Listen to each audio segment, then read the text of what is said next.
was very excited to watch the much anticipated second installment of the Mardaani franchise starring Rani Mukerji playing the role of Shivani Shivaji Roy once more. The first installment that released in 2014 focused on the issue of child trafficking and drug smuggling in India. The movie, which was an above average hit, boasted of great performances by Tahir Raj Bhasin and Rani Mukerji. The second installment, which has released 5 years later and is written and directed by Gopi Pruthan, who also wrote the first installment, focuses on rapes and murders taking place in the city of Kota, a city that is famous for a huge population of students coming in for coaching classes every year. As the days go by, the number of cases keep on increasing, which leads for Shivani Shivaji Roy to take charge and lead the case, to finally come to the bottom of who is responsible for such gruesome acts of violence. Before I get into the film and its content, I want to make sure it's clear that the review is going to be independent of Rani Mukerji's personal opinions and interviews when it comes to the state of women in India. Her opinions of wanting women to learn martial arts from YouTube videos and ignorance towards the actions of wild men is rather problematic, which is why I will only objectively judge this film for its content, not the personality that is Rani. So here's me telling you the good and bad aspects of the film so that you guys can ultimately decide whether to go for the film or not. The underwhelming aspects. Creative decisions. Even though I have extremely small issues with the film and its treatment of the subject, I'm presenting them as moments from the film which could have been way more effective or avoided. First of all, the background score of the film is such that it doesn't develop the same amount of anxiety or tension that is ideal for a thriller. For a movie like Andhadhun that presented a piano melody to intentionally counter the morbid nature of the scene, or possibly the most effective score in a thriller of the Tamil film Ratchasan, which inadvertently increased our heartbeats as the case was unraveling. The sound design in Mardaani 2 does not develop that effect. Second, there is a creative decision taken in the film where the antagonist breaks the fourth wall and addresses the audience. This creative decision, which might have been effective to give an outline of the sheer lunacy and mentally manic state the person is in, I felt that it actually took away from creating a sense of mystery around the psychotic character. By breaking the fourth wall, the character becomes familiar with the audience, and an ideal thriller becomes even more engaging when the character traits are provided to us in small doses rather than a familiar face having a normal conversation with the audience. Lastly,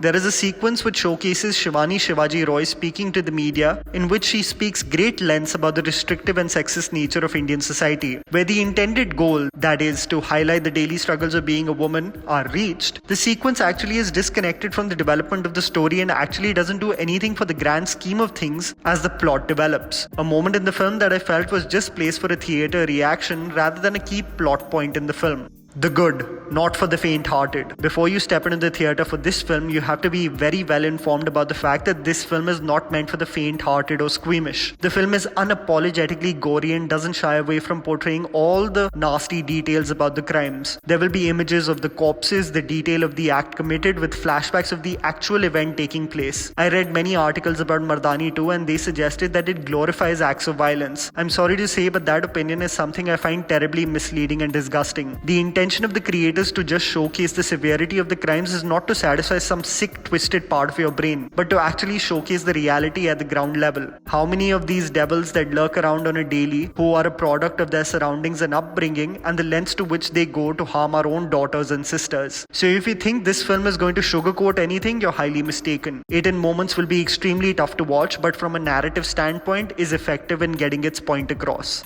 Screenplay. The hero of this film is undoubtedly its screenplay. The film is 1 hour and 46 minutes long, and every step of the way I was wondering on how this cat and mouse trail is going to develop. The characters' actions, movements are designed to create that viewer experience where you want to guess how the police will get to the bottom of this. There were several moments where I thought both the antagonist as well as Rani's character were 10 steps ahead of each other, but I would be proven wrong. There are several moments, especially when the characters cross paths with each other, where you feel a sense of fear. Fear of what could happen. Fear of whether he would get away. Yes, in the effort of presenting a very gritty and fast-paced thriller, the film loses hints of nuance or depth, at least with the characters, but despite such broad strokes with its storytelling, it proves to be extremely effective. No bullshit and highlights. The brilliant aspect of this film is that it doesn't have time to steer its narrative into an unnecessary subplot. There is a complete absence of songs in the film or a mind-numbingly stupid romantic angle. It gets right into the meat of the matter immediately. The film has a way of not making you rest or disassociate from the story. In its design also, it impeccably interlinks the world of politics, the police hierarchy, and the social structure of the country exquisitely, without being far-fetched or, in simpler terms, filmy. Through many interactions, the film highlights several biases and issues